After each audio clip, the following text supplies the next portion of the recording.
আসসালামু আলাইকুম। প্রধান উপদেষ্টা ডক্টর মোহাম্মদ ইউনূস জাতির উদ্দেশ্যে ভাষণ দিয়েছেন। আপনারা অনেকেই শুনেছেন, অনেকেই অপেক্ষায় ছিলেন তিনি কি বলেন বা কি শোনান।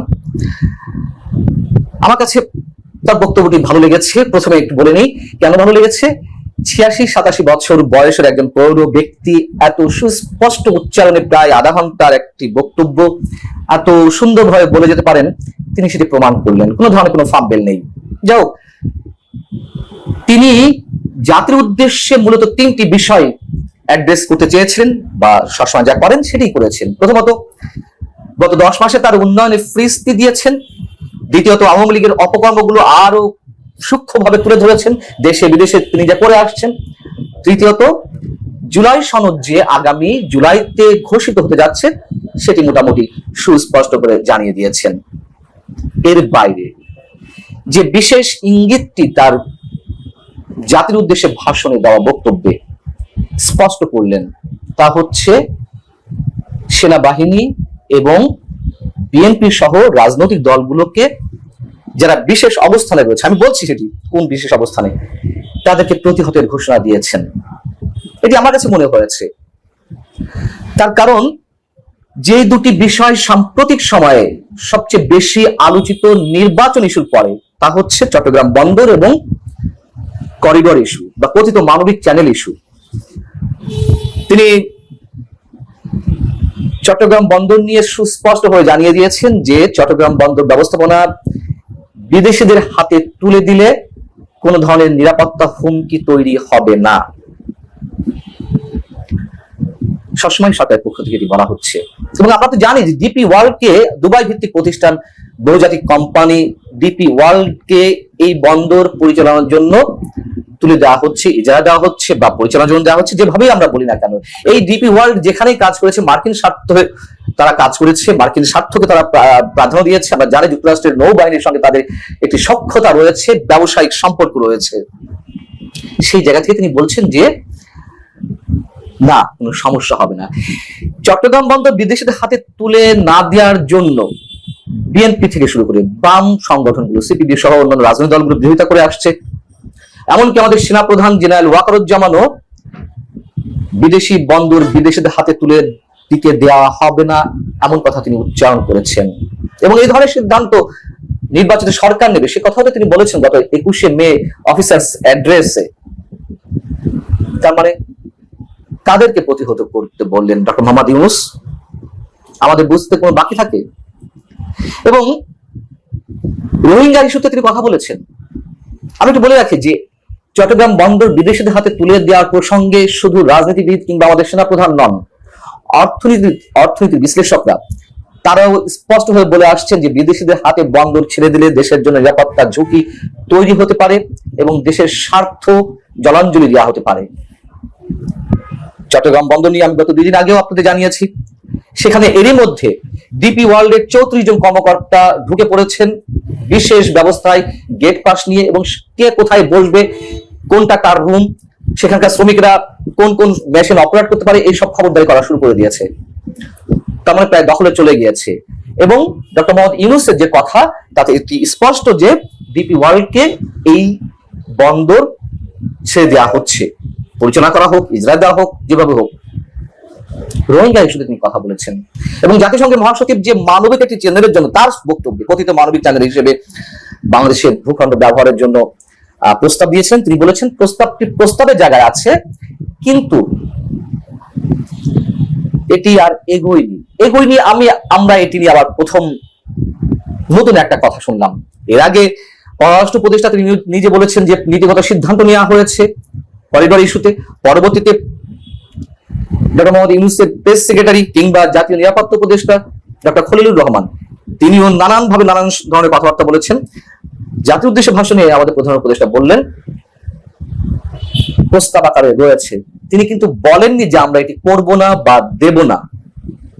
মৌনতা সম্মতির লক্ষণ, তার মানে কাজে হচ্ছে। তিনি কিন্তু স্পষ্ট কোনো বক্তব্য দেননি। তাহলে এই যে করিডোরের বিষয়ে আমাদের সেনা প্রধানের কথা বলেছিলেন, সেনাবাহিনীর অবস্থান তিনি তুলে ধরেছিলেন, নো ব্লাডি করিডোর, এইভাবে তিনি কথা বলেছিলেন। এমনকি বিএনপি সহ বিভিন্ন রাজনৈতিক দল তারা করিডোর ইস্যুতে সুস্পষ্ট অবস্থান জানিয়ে দিয়েছেন।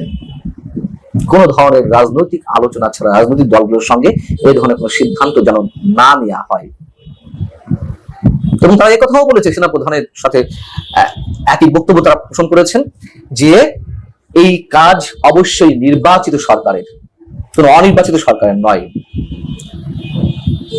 সেই জায়গা থেকে ডক্টর মোহাম্মদ ইউনূস বলেছেন এইসব ইস্যুতে যারা বিভ্রান্তি ছড়াচ্ছেন, যারা নানান ধরনের গুজব ছড়াচ্ছেন তাদেরকে যেন প্রতিহত করা হয়। তাহলে কি সেনাবাহিনী গুজব ছড়িয়েছে, বিভ্রান্তি সৃষ্টি করেছে? বিএনপি সহ বাম রাজনৈতিক দলগুলো যে বক্তব্য দিচ্ছে, তারা দেশের স্বাধীনতা সার্বভৌমত্ব রক্ষার জন্য এই কথিত করিডোর বা কথিত মানবিক চ্যানেল না দেওয়ার জন্য যে আহ্বান জানাচ্ছে, তারা বিভ্রান্তি ছড়াচ্ছে, মানুষের কাছে গুজব ছড়াচ্ছে। এটি খুবই সিগনিফিকেন্ট প্রধান উপদেষ্টা যেভাবে বক্তব্যটি দিলেন। প্রধান উপদেষ্টা নির্বাচন ইস্যুতে কথা বলেছেন, সেই প্রসঙ্গে একটু কথা বলি। তিনি বলেছেন যে আগামী 2026 এপ্রিলের প্রথমার্ধের যে কোন দিন নির্বাচন অনুষ্ঠিত হতে পারে এবং এর রোডম্যাপ ঘোষণার জন্য তিনি নির্বাচন কমিশনের উপরে দায়িত্ব ছেড়ে দিয়েছেন। খেয়াল করুন কতটা সুকৌশলী বক্তব্য। রোডম্যাপ ঘোষণার দাবি সরকারের পক্ষ থেকেই দাবি করা হচ্ছে, রাজনৈতিক দলগুলোর পক্ষ থেকে। এবং সরকারের প্রেস উইং, প্রধান উপদেষ্টার প্রেস উইং তারাও বরাবর বলেছেন যে নির্বাচন কবে হবে এটির একমাত্র দিন তারিখ ঘোষণার এখতিয়ার প্রধান উপদেষ্টা বা রোডম্যাপ তিনি ঘোষণা করবেন। তাহলে এখন কেন নির্বাচন কমিশন করে ছেড়ে দেওয়া হলো? হ্যাঁ, নির্বাচন কমিশন তফসিল ঘোষণা করবে, মনোনয়নপত্র দাখিল কবে হবে না হবে ইত্যাদি ইত্যাদি তারা বলবে, কিন্তু রোডম্যাপটি অবশ্যই সরকারের পক্ষ থেকে আসা উচিত। সেটি তারা করলো না, মানে প্রধান উপদেষ্টা করলেন না। তার মানে তিনি নিজের গায়ে আর রাখতে চাচ্ছেন না, যতই নিজের গায়ে না রাখতে চান। এবং এই যে এপ্রিলের প্রথমার্ধের যে কোনো দিন নির্বাচন হবে এটি বলে তিনি কতটুকু সাধারণ মানুষের আস্থা অর্জন করবেন অথবা রাজনৈতিক দলগুলোর আস্থা কতটুকু অর্জন করবে? এবং এখানেও কিন্তু সেনা প্রধানের বক্তব্য রয়েছে। তিনি বলেছিলেন যে ডিসেম্বরের মধ্যে নির্বাচন হওয়া উচিত। বিএনপি সহ অন্যান্য রাজনৈতিক দল স্পষ্ট ভাষায় বলছে, হাতে গোনা দু একটি কিংস পার্টি বা তার অনুগত যে রাজনৈতিক দলগুলো, জামাতে ইসলামী কিংবা এনসিপি সহ 2-3 রাজনৈতিক দল, তারা শুধুমাত্র তার সুরে কথা বলছে। তাহলে এখানেও এক ধরনের চ্যালেঞ্জ ছুড়ে দেওয়া হলো সেনা প্রধান এবং বিএনপি সহ অন্যান্য যে রাজনৈতিক দলগুলো ডিসেম্বরের মধ্যে নির্বাচন চাইছে তাদেরকে বুড়ো আঙুলি দেখালেন খুব ভদ্রতার সঙ্গে আমাদের প্রধান উপদেষ্টা। এর বাইরে প্রধান উপদেষ্টা আরো অনেক বিষয়ে কথা বলেছেন। তিনি উন্নয়নের ফিরিস্তি দিয়েছেন। তিনি বলেছেন উন্নয়নের প্রায় সব সূচক ভালোর পথে, অগ্রগতি পথে। শুধুমাত্র রেমিটেন্স ছাড়া আর কোন সূচক ভালো? সূচক যদি ভালো হয়েই থাকে তাহলে আইএমএফ এর তৃতীয় বা চতুর্থ কিস্তি ঋণ পাইতে এত সমস্যা হচ্ছিল কেন ঋণ পাওয়ার ক্ষেত্রে? এবং আইএমএফ যে শর্তগুলো দিয়েছে, এনবিআর ভাঙা থেকে শুরু করে আর অন্যান্য ইস্যুতে সব তো মেনে নিয়েছে একটা পর্যায়ে। অর্থনৈতিক সূচক যদি ভালো হয়েই থাকে তাহলে কেন গত 10 মাসে শতাধিক শিল্প কারখানা বন্ধ হলো? 25 বছরের মধ্যে জিডিপি সর্বনিম্ন অবস্থায় পৌঁছেছে।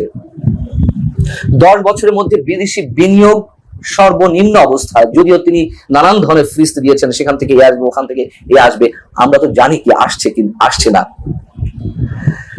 এবং কারখানা বন্ধ হওয়ার ক্ষেত্রে অর্থনীতিবিদরা যা বলছেন যে বৈশ্বিক অর্ডার কমে যাওয়া, আন্তর্জাতিক ক্রেতাদের মূল্যস্ফীতি, উৎপাদন খরচ বৃদ্ধি, অর্থ পরিশোধের বিলম্ব এবং রাজনৈতিক যে অস্থিরতা সবকিছু মিলিয়ে একের পর এক শিল্প কলকারখানা বন্ধ হচ্ছে।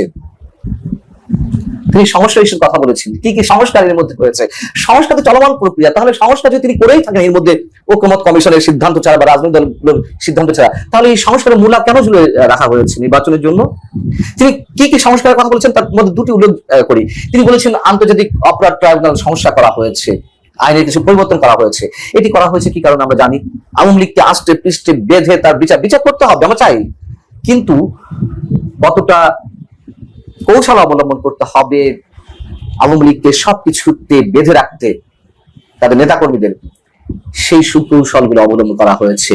এবং আরেকটি সমস্যা কি, তিনি বলেছেন যে সাবেক প্রধানমন্ত্রী পরিবারের নামে যেসব অসংখ্য স্থাপনা ছিল, অবকাঠামো ছিল, সেগুলোর নাম পরিবর্তন করা হয়েছে। করুন না, তাদের নামে যেগুলো ছিল সেগুলো পরিবর্তন করুন, আমাদের তাতে কোনো আপত্তি নেই। কিন্তু বিজ্ঞানীদের নামে যে স্থাপনাগুলো ছিল সেগুলোর নাম কেন পরিবর্তন করা হলো? কবি সাহিত্যিকদের নামে, মুক্তিযোদ্ধাদের নামে যে স্থাপনা কিংবা অবকাঠামোগুলো ছিল সেগুলো কেন পরিবর্তন করা হলো? এত সহজ আমাদেরকে বোঝানোর। এবং সবশেষে আরেকটি কথা, সেই পুরনো কথা উচ্চারণ করি, শান্তিতে নোবেল বিজয়ী একজন ব্যক্তি কিভাবে কথায় কথায় যুদ্ধাবস্থা কথা উল্লেখ করেন, কথায় কথায় যুদ্ধ, কথায় কথায় যুদ্ধ।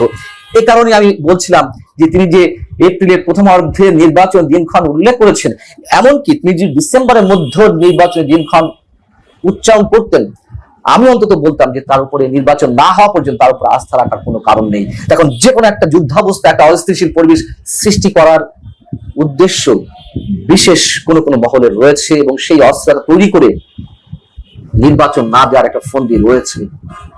এই কথাও এখন ওপেন সিক্রেট। তারপরে না দিয়ে কতক্ষণ থাকবে? আর নির্বাচন যদি দেওয়াও হয়, এই সরকারের অধীনে নির্বাচন কতটুকু সুষ্ঠু হবে সেটি নিশ্চয় এখন অনেকের মাঝে অনেক বড় প্রশ্ন তৈরি করেছে। ভালো থাকুন সবাই, আল্লাহ হাফিজ।